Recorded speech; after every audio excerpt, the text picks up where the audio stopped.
जय श्री राम। श्री राम रामेति रामेति रमे रामे मनोरमे सहस्त्रनाम तत्तुल्यम राम नाम वरानने मर्यादा पुरुषोत्तम प्रभु श्री राम जी माँ भारती के चरणों में नतमस्तक होता हूँ। और आज जो विषय लेकर मैं आपके समक्ष आया हूँ वो विषय काफी महत्वपूर्ण है। आने वाली 10 अप्रैल को मर्यादा पुरुषोत्तम प्रभु श्री राम जी का जन्म दिवस है और उसके उपलक्ष्य में हम लोगों को गांव-गांव में बहुत बड़ा कार्यक्रम करना है। मर्यादा पुरुषोत्तम प्रभु श्री राम जी का नाम लेकर ही हम पूरे मेलघाट में प्रवास कर रहे हैं। न कि मेलघाट में पूरा एकल अभियान पूरे देश में, पूरे विश्व में चर्चित है। जिस राम के नाम पर पूरा संगठन खड़ा है, जिस राम के नाम पर सब कार्यकर्ता कार्य कर रहे हैं, उस राम का जन्म दिवस है। दोस्तों, सभी लोगों से नम्र निवेदन मेरा यही रहेगा कि राम जी का जो जन्म दिवस है वो इतने जोशों से मनाओ, पूरे मेलघाट में भगवामय वातावरण कर दो और पूरे मेलघाट में दिखा दो कि राम के जो भक्त है वो कितने हैं और किस प्रकार से राम का कार्य चल रहा है। दोस्तों, मैं राम जी की छोटी सी कहानी बताऊंगा। मर्यादा पुरुषोत्तम प्रभु श्री राम जी का जन्म जब हो रहा था तो जन्म के पूर्व ही माँ कौशल्या और राजा दशरथ इनको भविष्यवाणी हुई। राम जी के जन्म होने से पहले ही नाम तय था कि बालक का नाम राम होगा। राम जी के जन्म के पूर्व ही भविष्यवाणी हुई थी कि यदि बालक का जन्म दिन के पहले पहर में होगा तो बालक के कदमों में पूरा राजपाट, पूरा वैभव और खुशहाल भरी जिंदगी जिएगा। यदि दिन के दूसरे पहर में बालक का जन्म होता है तो उस बालक के जीवन में अतुनात कठिनाई आएगी, अतुनात उसको संघर्ष करना पड़ेगा और पूरी जिंदगी भर दुख और कष्ट से भरी रहेगी उसकी जिंदगी। तो माँ कौशल्या, बालक का जन्म हो रहा था तो माँ कौशल्या दिन की तरफ देख रही थी और राम से निवेदन कर रही थी कि हे राम, तुम दिन के पहले पहर में जन्म लो ताकि तुम्हारा जीवन सुखी हो। माँ तो माँ होती है, माँ का दिल बड़ा नाजुक होता है। वो बार बार विनती प्रभु से कर रही थी। उसके मन में बड़ी खलबली चल रही थी कि राम का जन्म यदि होगा तो कब होगा।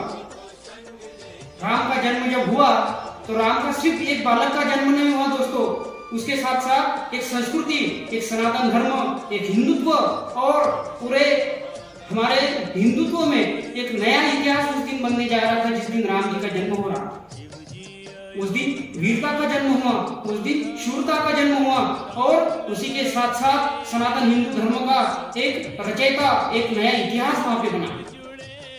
माँ कौशल्या दुख भरी आंखों से सूरज को देखती और फिर प्रभु से विनती करती कि जल्द से जल्द राम को भेजो। दोस्तों, राम का जन्म जब हुआ तब आश्चर्य की बात यह थी कि ना दोपहर थी, ना संध्या काल था, ना सुबह का काल था, तो दोपहर का काल था। सूरज आकाश के मधोमध था और उस समय में प्रभु का जन्म हुआ। तो ये तो तय था कि राम को राजपाट तो मिलेगा लेकिन संघर्ष बहुत रहेगा। ये उसी समय में निश्चित हो चुका था। तो राम जी का जन्म होता है और उनकी जिंदगी आगे शुरू होती है। एक प्रसंग आता है उसमें कि राम जी, हमारे कार्यकर्ता अभी सोच रहे हैं कि मैं तो एक छोटा सा कार्यकर्ता हूँ, साधारण सा एक छोटा सा गांव में रहने वाला कार्यकर्ता हूँ। मैं यदि करूंगा एक छोटा सा कार्यक्रम तो उससे बदलाव क्या है? क्या उससे पूरे देश में संदेश जाएगा? तो मेरे अकेले से करने से क्या होगा? ये सोच हमारे कार्यकर्ताओं में बार बार आती है। इसके लिए मैं एक उदाहरण देना चाहूंगा। गिलहरी का उदाहरण रामायण में बार बार आता है, इतिहास में बार बार आता है। क्यों आता है? एक गिलहरी ने कही है लेकिन बात सही है। एक गिलहरी ने कही है पर बात सही है।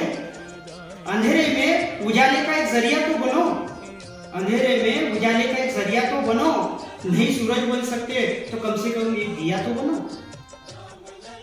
हमको सूरज इतना बड़ा नहीं बनना है, हमको एक छोटा सा दिया बनकर ही राम जी का कार्य करना है। जिस तरीके से राम सेतु का निर्माण चल रहा था उस समय में गिलहरी अपने रेत में लौट रही थी और जितनी रेत उसकी पीठ पर लग रही थी उतनी रेत लेकर और राम सेतु पर जाके डाल रही थी। क्यों डाल रही थी? राम जी ने कहा, अरे ये क्या कर रही हूँ? तो उसने उत्तर दिया कि यह इतिहास बन रहा है, एक राम सेतु नहीं बन रहा है, इतिहास बन रहा है। जब इस इतिहास को दोहराया जाएगा तो कहीं ना कहीं गिलेरी का नाम उसमें आएगा। आप ये मत सोचो कि हम लोग एक छोटा सा कार्यक्रम करके क्या करेंगे। जब भी हिंदुत्व का इतिहास रचा जाएगा उसमें एकल अभियान का नाम जरूर आएगा, एकल के कार्यकर्ताओं का नाम जरूर आएगा कि एकल के कार्यकर्ता कहीं ना कहीं छोटे छोटे कार्यक्रम कर रहे थे, राम जी का नाम स्मरण कर रहे थे, राम जी का कार्य कर रहे थे। तो जब भी इतिहास बनेगा उसमें दो लाइनें एकल की और एकल के कार्यकर्ताओं की जरूर आएंगी। राम जी है, राम जी किसी को भूलते नहीं, ये बात ध्यान में रखना। इस तरीके से हम लोगों को पूरे मेलघाट में एक माहौल बनाना है और जो अलग अलग लोग अभी आए हुए हैं सभी को पता है कि जो हमारे धर्मों पे, हमारे हिंदुत्व पे आक्रमण कर रहे हैं, क्षति पहुंचा रहे हैं, उन लोगों को भी एक संदेश जाना चाहिए कि मेलघाट में हम लोग किस तरीके से कितना बड़ा कार्य कर रहे हैं। माँ सीता जब अशोक वाटिका में थी तो प्रभु ने हनुमान जी को भेजा कि जाओ मेरा संदेशा माँ सीता को देके आओ। हनुमान जी जब गए तो हनुमान जी ने एक अंगूठी देकर माँ सीता को कहा कि राम जी का संदेश लेकर आया हूँ और माँ आप चिंता मत करो, जल्द ही आपको रावण की जो काल कोठरी है उससे हम मुक्त करेंगे। तो उस समय में माँ सीता को तो संदेश दे दिया।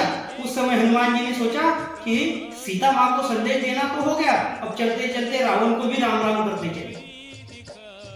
तो जब गए रावण के पास में तो रावण ने देखा राम का दूत और उसके मन में जाग उठा भूत। उसने सोचा ये राम का दूत है, इसकी पूंछ में आग लगा दो। जैसे ही पूंछ में आग लगाई तो हनुमान जी ने कहा कि जो हमारी बहनों को हाथ लगा देंगे हम उनकी लंका जला देंगे। तो पूरी लंका का दहन हो गया और विध्वस्त हो गई लंका और हनुमान जी चल पड़े राम जी की ओर। जब राम सेतु बन गया तो एक प्रसंग और आता है कि राम सेतु जब बना तो रावण की जो सेना थी उसमें खलबली मच गई कि जो हमारा शत्रु है काफी मायावी है, जो कि समुद्र पे सेतु बना रहा है, कितना मायावी है।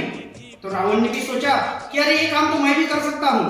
रावण ने एक पत्थर उठा के सारी सेना को समुद्र के पास में लेके गया और पत्थर पे रावण लिखा और समुद्र में डाला, पत्थर तैर गया। लेकिन रावण की जो पत्नी थी उसको संशय था। रात में जब रावण आए तो रावण से पूछा कि पत्थर तो आपसे तैरने वाला नहीं था, आपने क्या किया? तो रावण बोला मैंने जब पत्थर उठाया तभी पत्थर को बोला कि पत्थर इस पानी में नहीं डूबना, आपको राम की सौगंध है। राम का नाम लेकर ही रावण ने पत्थर डाला तो पानी में तैरा। इस तरीके के अन्य अन्य प्रसंग है। हम लोगों को राम जी का कार्य करना है।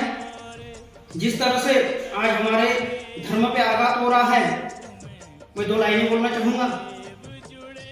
जिस तरीके से जामवंत ने हनुमान जी को जगाया था, हनुमान जी की शक्तियां जगाई थी, उसी तरह से हमको भी हमारी शक्तियां जगाई। जाग उठो अंजनी की लाला, हमको धर्म की रक्षा करना है। जाग उठो अंजनी की लाला, हमको धर्म की रक्षा करना है। जैसी जलाई थी लंका वैसे दिल दुश्मन के जलाना। राम का नारा लेकर हम दुनिया में छा गए, राम का नारा लेकर हम दुनिया में छा गए। दुश्मन को देख के बोलो भागो, ये राम के दीवाने आ। इस तरीके का माहौल हमको पूरे मेलघाट में खड़ा करना है और इसके लिए एकल के कार्यकर्ता दिलो जान से इस कार्यक्रम को दिल से करेंगे, यही निवेदन करता हूँ और मेरे वाणी को विराम देता हूँ। सभी कार्यकर्ताओं को एक छोटी सी सूचना भी दे देना चाहूंगा कि जब रामनवमी का कार्यक्रम आप लोग कर रहे हो तो उसमें राम लक्ष्मण सीता छोटे छोटे बालकों को बनाना है और पीछे पूरी रैली रहेगी, राम जी की एक फोटो रहेगी और सभी गांवों में भगवा ध्वज रहेगा। हर कार्यकर्ता के घर पे भगवा ध्वज लगाना है। भगवामय पूरा वातावरण करके हमको पूरे मेलघाट में एक राममय वातावरण बनाना है। इसी के साथ में मेरे कार्यकर्ताओं को सभी को जय श्री राम, जय श्री राम।